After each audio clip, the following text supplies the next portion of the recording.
যাই হোক, ভিডিওটা না বানালেই নয়। ফার্স্ট তো আসি যে এই কুকুরগুলো এই বয়সে কেন সবার বাড়ি থেকে জিনিসপত্র নিয়ে জুতো ছিঁড়বে। আর দ্বিতীয়ত, ওদের রাস্তায় চলার অধিকার নেই। তৃতীয়, আমরা বাড়িতে কুকুর কিনে কুকুর পুষি এবং তাদেরকে ইচ্ছামতো মারধর করি, করতেই পারি, তো তারাও রাস্তার কুকুরকে মারধর করতে পারে। অ্যান্ড তারপরে কুকুর কেন তাদের বাড়ির সামনে পটি করবে? আর একটা বিষয় হচ্ছে, কেউ রাস্তা দিয়ে গেলে কুকুর কেন তাকে তাড়া করবে?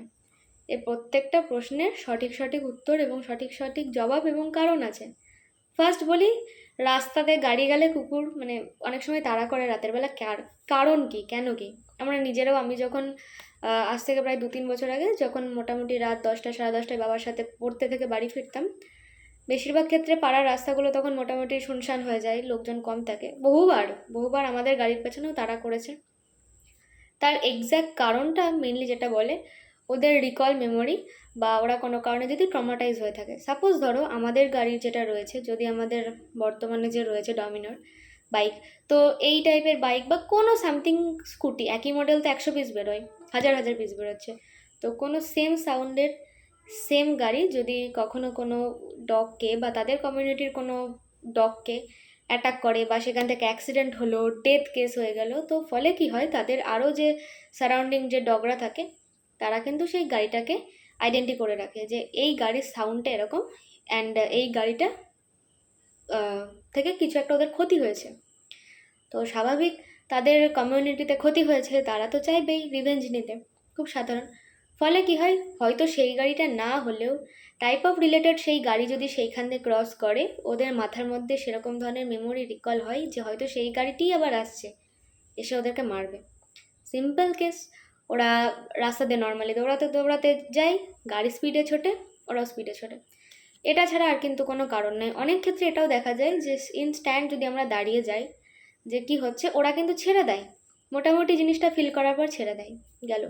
এবার যদি বলা হয় যে কেউ কাউকে তাড়া করে, সাপোজ তুমি রাস্তা দিয়ে যাচ্ছ, একটা কুকুর শুয়ে আছে বা তাকিয়ে আছে, তুমি বি লাইক পুরো এরকম সিটে কুকুরটার আই টু আই কন্ট্যাক্ট করে এরকম করে দেখতে দেখতে যাচ্ছ, তোমার মনের মধ্যে, তোমার এই চোখের মধ্যে যে ক্রিপি জিনিসটা তৈরি হয়, এইখান থেকেই কিন্তু ওদের মধ্যে, ওরা তো অবুঝ, ওদের ভগবান যে যে মেমোরিগুলো দিয়ে পাঠিয়েছে, তার মধ্যে ওদের মনে হয় আইকিউতে যে হয়তো এর মধ্যে কোনো খারাপ বদবুদ্ধি, বা এ আমাকে দেখে কেন ভয় পাচ্ছে, তখন দে আর ট্রাই টু বি অ্যাটাক। এটাই হচ্ছে কারণ। আমি নিজে ছোটোবেলায় একবার এরকম করে তাড়া খেয়েছিলাম, প্রায় 5-7 মিনিট দৌড়ে বাড়ি ঢুকেছি।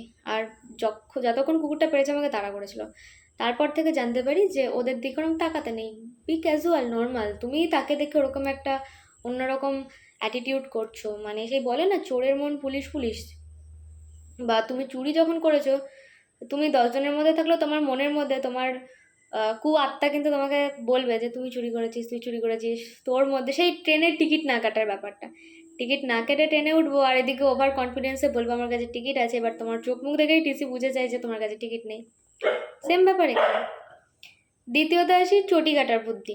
চটি কাটা, এরা তো তাও অনেক কম চটি কাটে এদের আগে, মানে বলতে গেলে এর যে মামা মাসিরা ছিল, তারা যে লেভেলে চটি, জামা, শাড়ি কেটেছে। অ্যান্ড লাস্ট ভিডিওতে আমি দেখেছিলাম, একজনকে বৌদি বলেছিলাম, সে বৌদিদের তখন যে বাড়ি ছিল, ওই বাড়ির যে ওদের উঠোনে রীতিমতো মারিয়ানা খাত বানানো হতো ঘুরে ঘুরে, এত বড় বড় গর্ত। লাস্টে তো বৌদি বিরক্ত হয়ে গেছে, যে থাক, ওরা যতদিন না বড় হচ্ছে মোটামুটি, আমি যতই রোজ গর্ত ঠিক করি কিচ্ছু হবে না। সিম্পল। বেশ, ওরা মোটামুটি 7-8 মাস বয়স হয়ে গেল, গর্ত বন্ধ, চটি কাটা বন্ধ, সব বন্ধ। ওদের সেই সময় দাঁত শোলাই, মিন্স দাঁত পড়ে গিয়ে নতুন দাঁত যখন ওঠে, তখন ওদের মুখটা চিউ করতে চাই। আর যারা মোটামুটি ডগ নিয়ে ঘাটাঘাটি করে, তারা জানে যে এই সময় ওদের জন্য বিভিন্ন চিউ টয়েস বা সামথিং পাওয়া যায়। বাট স্ট্রিট ডগের জন্য তো এটা এফোর্ড করা পসিবল নয় সবার পক্ষে, ওরা খেতেই পায় না, সেখানে ওদের জন্য খেলনা এফোর্ড করার থেকে দুমুঠো খাবার এফোর্ড করাটা বেটার। তো ফলস্বরূপ ওরা কি করে, ওরা তখন জুতো কাটে, জামা কাপড় কাটে। আমাদের লাস্ট ভিডিও যদি দেখে থাকো, পুচু, যাকে আমি আমার ইউনিভার্সিটি থেকে নিয়ে এসেছি, হ্যান্ডিক্যাপ বাচ্চাটা, পুচু আমার বাড়িতে প্রায় 30-40 পিস জামা প্যান্ট কেটেছে, দামি দামি, মানে ব্র্যান্ডেড ব্র্যান্ডেড, এমন নয় যে নর্মালি কিছু কেটে দিয়েছে, মানে পাপোশ কেটে দিয়েছে, বাতিল কিছু কেটে দিয়েছে, ব্র্যান্ডেড জামা কাপড় কেটেছে ও, রীতিমতো। তো তাই বলে কি ওকে, হ্যাঁ ও সাময়িক, আমরা ঘরে ওকে ভালোবাসি, আমাদের মা বাবারা তো আমাদেরকে শাসন করে, তো ওরাও আমাদের কাছে, আমার কাছে ওরা ভাই বোনের মতো, আমার মা বাবার কাছে ওরা সন্তান তুল্য, মার খেয়েছে, বকা খেয়েছে, তারপর শাস্তি পেয়েছে, আমরাও তো পাই। তাই বলে এমন নয়, মারা যখন বা আমাদের প্যারেন্টসরা যখন আমাদেরকে মারেন, সর্বস্ব দিয়ে মারে, কিন্তু এমন নয় যে আমরা মরে যাব বা আমাদের কোনো ক্ষতি হয়ে যাবে। ওদের ক্ষেত্রেও সেম। গেল। দ্বিতীয়ত, রাস্তায় কেন কুকুর চলবে? আমি তো ট্যাক্স দিই, বা রাস্তা তো আমার গভর্নমেন্টের রাস্তা। একটু নেটে সার্চ করবেন, একটু দেখবেন যে আমাদের ভারতবর্ষে রাস্তায় চলার অধিকার প্রত্যেকের রয়েছে। আপনার বাড়িতে যদি ফুল গাছ থাকে, সেখানে এসে প্রজাপতিটারও বসার অধিকার আছে। রাস্তা দিয়ে কুকুর, বেড়াল, গরু সবার যাওয়ার অধিকার